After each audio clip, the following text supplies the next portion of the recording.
आज है 12 जुलाई और 12 जुलाई 2020 के हरियाणा के करंट अफेयर इस पर्टिकुलर वीडियो में हम लोग जानने वाले हैं। मेरा नाम है सुनील, आशा करता हूं आप सभी बहुत अच्छे होंगे। स्टार IQ एजुकेशन परिवार के अंदर आप सभी का स्वागत करता हूं। आइए जानते हैं, कल मैंने आपसे क्वेश्चन पूछा था कि मृद भांड के लिए हरियाणा का कौन सा जिला प्रसिद्ध है। मृद भांड वो होते हैं जो इस टाइप से कुम्हार जो मिट्टी के बर्तन बनाते हैं, उनके लिए हरियाणा का जिला जो है वो रोहतक ज्यादा फेमस है। ए ऑप्शन जो है इस क्वेश्चन का बिल्कुल ठीक था।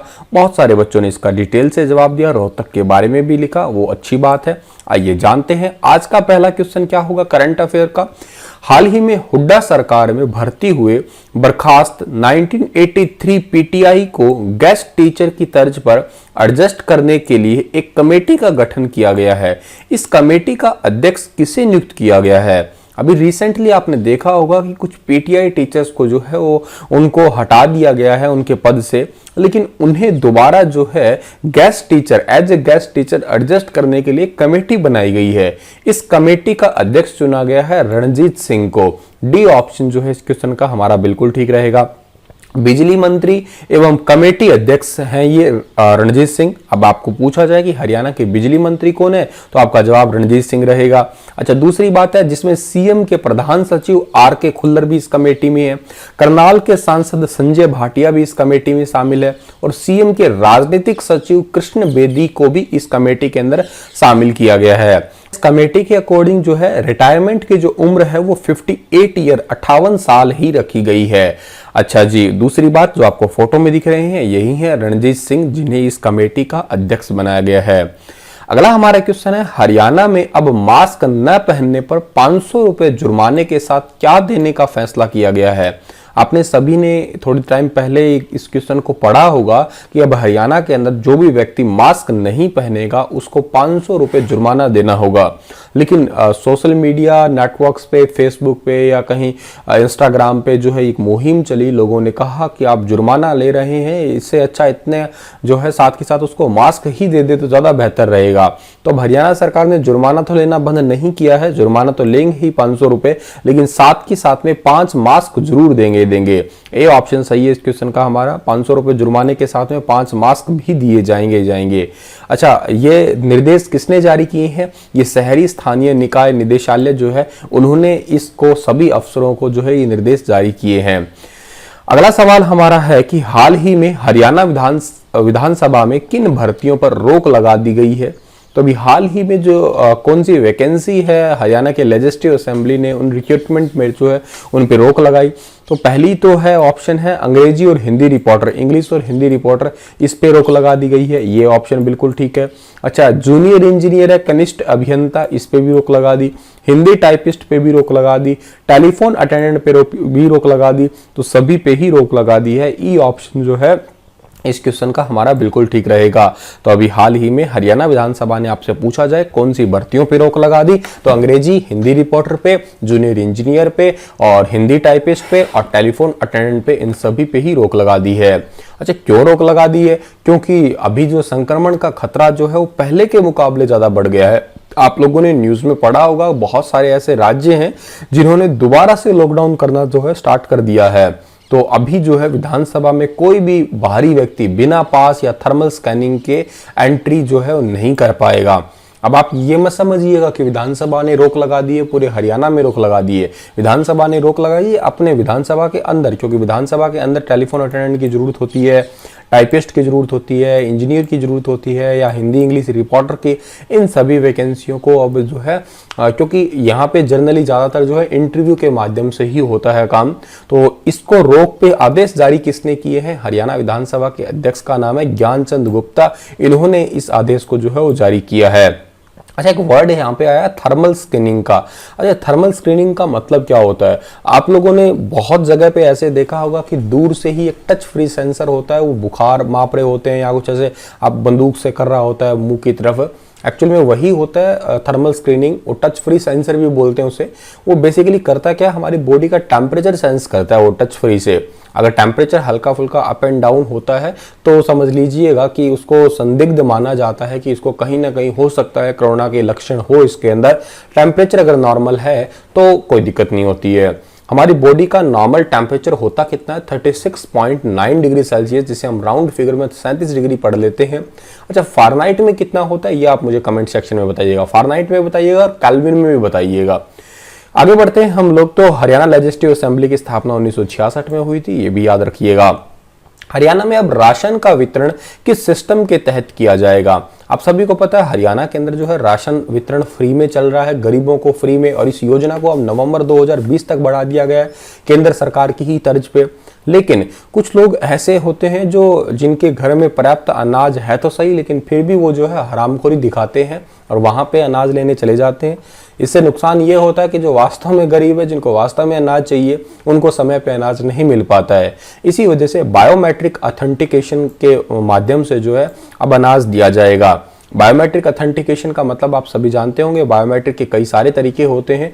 आई सेंसर का तरीका भी होता है, फिंगरप्रिंट्स भी हो सकते हैं, वॉइस रिकॉग्नाइजेशन भी हो सकता है, हैंड रिकॉग्नाइजेशन भी हो सकता है, फेस रिकॉग्नाइज भी हो सकता है, डीएनए रिकॉग्नाइज भी हो सकता है। जनरली फिंगरप्रिंट का यूज किया जाता है बायोमेट्रिक्स में, ठीक है।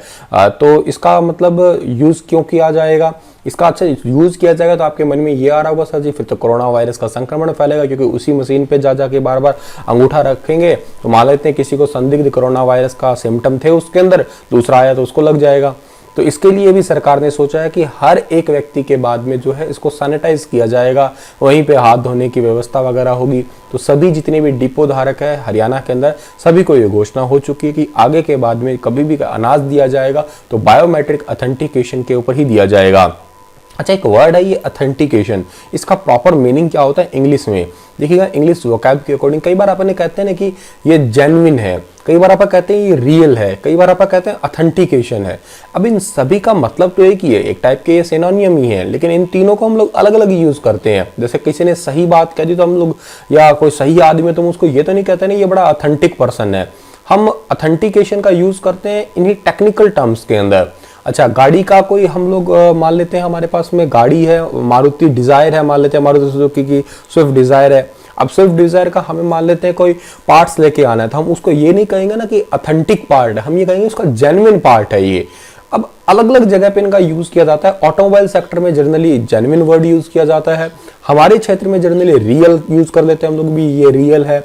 लेकिन जो हमारा टेक्निकल टर्म्स है उसमें ऑथेंटिकेशन, जैसे आप लोगों ने कभी वाईफाई चलाते टाइम पे गौर किया होगा, जैसे आप कभी वाईफाई पासवर्ड भरते हैं और जब उससे कनेक्ट करते हैं तो उस पर लिखा होता है ऑथेंटिकेटिंग, और उसके थोड़ी देर बाद में जैसे ही आपका पासवर्ड वो ओके हो जाता है फिर पता लगता है कि ऑथेंटिकेटेड और कनेक्टेड दिखाता है। इसका मतलब होता है कि बिल्कुल रियल की पहचान की जा रही है, क्या नेटवर्क सही है या नहीं है। ऑथेंटिकेटिंग, ऑथेंटिकेटेड का मतलब होता है कि हाँ ये बिल्कुल सही है। ऑथेंटिकेशन इस पूरी प्रोसेस को बोला जाता है आपका। ये इंग्लिश वोकैब का काफी अच्छा वर्ड है, आप इसे जरूर याद कर लीजिएगा। आगे बढ़ते हैं हम लोग। रक्षा मंत्रालय की जमीन पर अवैध निर्माण करने में हरियाणा कौन से नंबर पे है? तो रक्षा मंत्रालय की जमीन पर अवैध निर्माण करने में हरियाणा जो है वो पहले स्थान पे ही है। हम लोग ऐसे हरामखोरी में तो नंबर 1 ही रहते हैं। एक ऑप्शन सही है इस क्वेश्चन का हमारा। पिछले 3 वर्षों में रक्षा मंत्रालय की 47.579 एकड़ भूमि पर कब्जा होने की बात जो है वो सामने आई है। हरियाणा में 17.628 एकड़ जमीन पर अतिक्रमण हुआ है। 2017, 18, 19 और फरवरी 2020 तक रक्षा मंत्रालय की जमीन पर अवैध निर्माण अतिक्रमण की बात करें तो इसमें हरियाणा जो है वो टॉप पे है। ना केवल 2020 में, आप देखिएगा 2017, 18, 19 पिछले 3-4 सालों से ही जो है हम लोग इस पे नंबर 1 बने हुए हैं। और रक्षा मंत्रालय ने जब अपनी भूमि पर कोई प्रोजेक्ट या भवन निर्माण कार्य शुरू करने के लिए कदम आगे बढ़ाया तो पता चला कि वहाँ पहले ही निर्माण जो है हो चुका है। मतलब कि जमीन तो पहले अलॉट हो चुकी होती है, पर जमीन के ऐसा तो है नहीं कि आज जमीन ले ली कल ही इस पे काम स्टार्ट कर देंगे। अभी इतना बड़ा डिपार्टमेंट है, कुछ टाइम तो लगता है। अच्छा, जब तक टाइम लगता है तब तक तो हम लोगों ने झंडे गाड़ चुके होते हैं वहाँ पे। रक्षा मंत्रालय है तो रक्षा मंत्रालय का हेडक्वार्टर कहाँ पे है? न्यू दिल्ली में। इसकी स्थापना 15 अगस्त 1947 को हुई है। रक्षा मंत्री कौन है? कमेंट में ये भी बता दीजिएगा आप लोग। कोरोना वायरस महामारी के दौरान जरूरतमंदों की मदद करने के लिए मुख्यमंत्री राहत कोष जो है सीएम रिलीफ फंड बना था, उसमें कितने करोड़ रुपए का दान किया गया है? तो सीएम रिलीफ फंड जो है इसके अंदर 290 करोड़ का दान किया गया है। बी ऑप्शन जो है इस क्वेश्चन का बिल्कुल ठीक है। अभी 290 करोड़ का दान किया तो गया है, लेकिन फिर भी ये मतलब हमसे भूखों नंगों की तरह मांग ही रहे हैं कि 5 रुपये दे दो, 6 रुपये दे दो, हमें ही दे दो, सरकारी बसों का किराया बढ़ा दिया, ये कर दिया। अरे भाई गरीबों पे तुम क्यों मार कर रहे हो, उसका यूज कर लो ना अगर कोई चीज घाटे में चल रही है तो। खैर अगला क्वेश्चन है, हाल ही में किसने गुरुग्राम में एम्बियंस मॉल बनाने की अनुमति देने की सीबीआई जांच करने के आदेश दिए हैं? गुरुग्राम के अंदर एक एम्बियंस मॉल है, यकीनन आपने कभी देखा भी होगा, घूमने गए भी होंगे, चले भी जाते हैं, कई बार आप घूमने जाते तो चक्कर काट आते हैं, खरीदना चलो कुछ हो ना हो बात अलग है। तो गुरुग्राम के एम्बियंस मॉल के सीबीआई जांच करने की अनुमति दी है पंजाब और हरियाणा हाईकोर्ट ने। अब आप सोचेंगे सर ये इतने सालों का बना हुआ एम्बियंस मॉल है, इस पे क्या अभी जो सीबीआई जांच होगी? बेसिकली हुआ क्या था कि रेजिडेंशियल सोसाइटी के लिए ये जमीन मंजूर हुई थी जहाँ पे ये एम्बियंस मॉल बना है, मतलब रिहायशी निर्माण करने की जगह थी। जैसे आप लोगों ने कभी देखा होगा ना कि सरकारी क्वार्टर वगैरह बनते हैं, तो सरकारी क्वार्टर बनने की जो है के लिए जमीन निर्धारित हुई थी। लेकिन एकदम से क्या हुआ, हरियाणा सरकार ने इसको पलट दिया और कहा ना भाई यहाँ पे कमर्शियल इमारत बनाई जा सकती है, मतलब रेजिडेंशियल से एकदम से कमर्शियल पे आ गया। तो ये बात जो है पंजाब हरियाणा हाईकोर्ट के मन में अब खटक गई है। खाली बैठे कुछ न कुछ तो खैर सोचेंगे, जाहिर सी बात है। तो सीबीआई जांच करने के आदेश दिए हैं और ये कहा है कि 6 महीने के अंदर अंदर इसकी जांच की जाए और 3 महीने के अंदर सीलबंद की रिपोर्ट भी सामने आनी चाहिए। क्या पता ये गलत है तो उसको सीलबंद कर दिया जाए। ये है एम्बियंस मॉल जो कि 2007 के अंदर ओपन हुआ था और पंजाब और हरियाणा हाईकोर्ट का जिक्र हुआ है तो उसकी स्थापना 1966 में हुई है और रविशंकर झा जो है इसके वर्तमान में मुख्य न्यायाधीश हैं। आगे बढ़ते हैं हम लोग, अगला क्वेश्चन है, उससे पहले गुरुग्राम का भी जिक्र कर लेते हैं। ये है गुरुग्राम, मैप में दिख रहा होगा आपका। गुरुग्राम की स्थापना 1 नवंबर 1966 को हुई है। क्षेत्रफल 1258 वर्ग किलोमीटर है। उपनाम हरियाणा के गुरुग्राम के ये हैं, आप मेरे साथ साथ बोलिएगा। पहला है साइबर सिटी, दूसरा सपनों की सिटी, फिर है सौर ऊर्जा का हब, फिर गुरु द्रोणाचार्य का गांव, call centre of capital, Bharat की मॉल सिटी, इलेक्ट्रॉनिक सिटी, अमीरों की नगरी और मिलेनियम सिटी है। आपको टिप्स पे याद हो जानी चाहिए, हर रोज आते हैं तो हर रोज याद करिएगा इन्हें। और शीतला माता का मंदिर भी फेमस गुरुग्राम के अंदर ही है। हरियाणा के किस जिले में हर सर हेलमेट योजना की शुरुआत की गई है? तो हरियाणा के करनाल जिले के अंदर जो है वो हर सर हेलमेट योजना की शुरुआत की गई है, जो कि आपको फोटो में दिखाई दे रहा होगा। इस टाइप से जो है हर सर हेलमेट का मतलब है कि जितने भी व्यक्ति हैं, घर हैं, लोग हैं, वो बिना हेलमेट के घर से बाहर बिल्कुल ना निकले। खैर ये बहुत अच्छी बात है, हेलमेट को लेकर जागरूकता पैदा करने के लिए ऐसी योजना शुरू की गई है। और इस योजना में फिलहाल सभी विधानसभा के 1-1 हजार युवाओं को हेलमेट देने जाने की घोषणा है।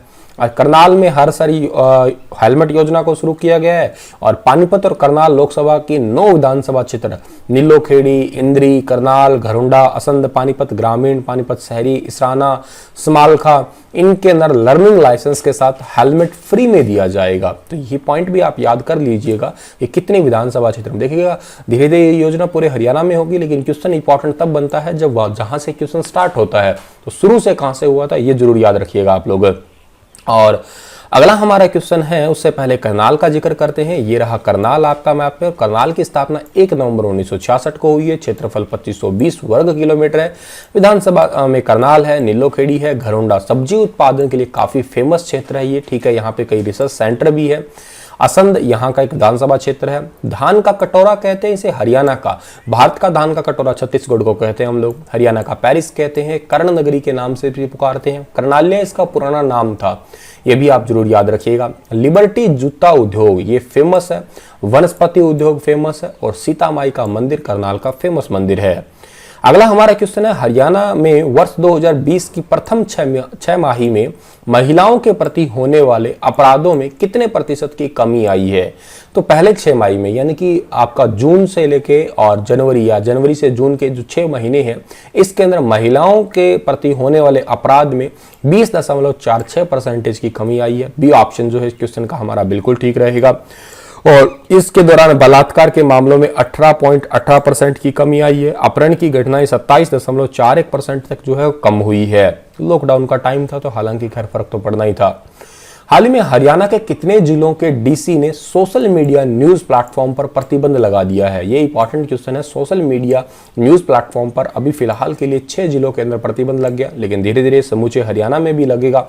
WhatsApp, Twitter, Facebook, Telegram, YouTube, Instagram, इन जितने भी पब्लिक एप्लीकेशन है सोशल मीडिया की, इन सभी पर जो है न्यूज प्लेटफॉर्म जो है उन पे रोक लगा दिया गया है।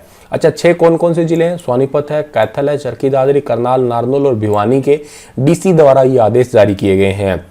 अच्छा सर, रोक लगाई क्यों है? रोक लगाने का सीधा सा कारण है कि ये ऐसे प्लेटफॉर्म है जहां पे कोई परमानेंट न्यूज़ नहीं होती, या यूँ कहिएगा आप लोग कि जिस न्यूज़ का कोई वास्तव में हिस्सा ही नहीं है, जो न्यूज़ जो है आपकी ऑथेंटिक ही न्यूज़ नहीं है, उस न्यूज़ को जो है ये फ्री में चला रहे हैं। इससे क्या होता है कि कोरोना वायरस महामारी का टाइम है, आम आदमी वैसे डिप्रेशन में है और इससे ज़्यादा डिप्रेशन फैलता है। इस वजह से जो है मानसिक स्वास्थ्य को ढंग से रखने के लिए ऐसा किया गया है।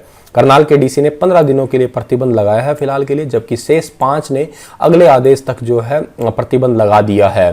तो स्टार्टिंग के मतलब टोटल 6 है, करनाल के अंदर 15 दिन के लिए है, बाकी जिले जो हैं इनके अंदर अगले आदेशों तक प्रतिबंध है। ये आपके लिए आज का सवाल है कि भारत स्टार्च केमिकल लिमिटेड की स्थापना हरियाणा के यमुनानगर में कब की गई थी? 1929 में, 1932 में, 1938 में, 1948 में? डिटेल से बताइएगा कि भारत स्टार्च लिमिटेड। अच्छा, ये स्टार्च वर्ड जो है ना, ये स्टार्च सबसे ज़्यादा किस में होता है? एक तो बात आप कमेंट में ये लिखिएगा, दूसरी बात यमुनानगर के बारे में डिटेल से लिखिएगा और इस क्वेश्चन के बारे में भी लिखिएगा। मैंने आपसे आज 3-4 क्वेश्चन पूछ लिए हैं, तो आप लिख जाइएगा आराम से, अलग अलग कमेंट में लिख दीजिएगा, मुझे भी समझ आ जाएगा, तुम्हें भी समझ आ जाएगा और बाकी पढ़ने वालों को भी समझ आ जाएगा। चलिएगा, इसी के साथ ये लेक्चर समाप्त होता है। उम्मीद करता हूँ आपको चीज़ें समझ आ रही होगी, आपका क्लास बिल्कुल ठीक चल रहा होगा। 15 जुलाई से आप लोगों के लिए हर रोज मैं बायोलॉजी की क्लास लेके आने वाला हूं, यानी कि बायो डोज स्टार्ट होगी हमारी। हर रोज एनसीईआरटी डोज भी आपकी चलती रहेगी, करंट अफेयर तो आपके चल ही रहे हैं, ठीक है, और भी बहुत कुछ आपकी धीरे धीरे समय समय पे आपके सब्जेक्ट जो है वो मजबूत करवा दूंगा मैं। तब तक के लिए आप हंसते रहना, मुस्कुराते रहना और प्यार बांटते रहना दुनिया में। धन्यवाद। हाँ, इसका पीडीएफ अगर आपको चाहिए तो आप Telegram channel star IQ PDF को ज्वाइन करिएगा। मेरा एक ग्रुप है स्टार IQ क्विज के नाम से, टेलीग्राम पे क्विज चलती है, वहाँ पे उसमें अपने दोस्तों को भी ऐड करिएगा और आप खुद भी ऐड होइएगा। धन्यवाद।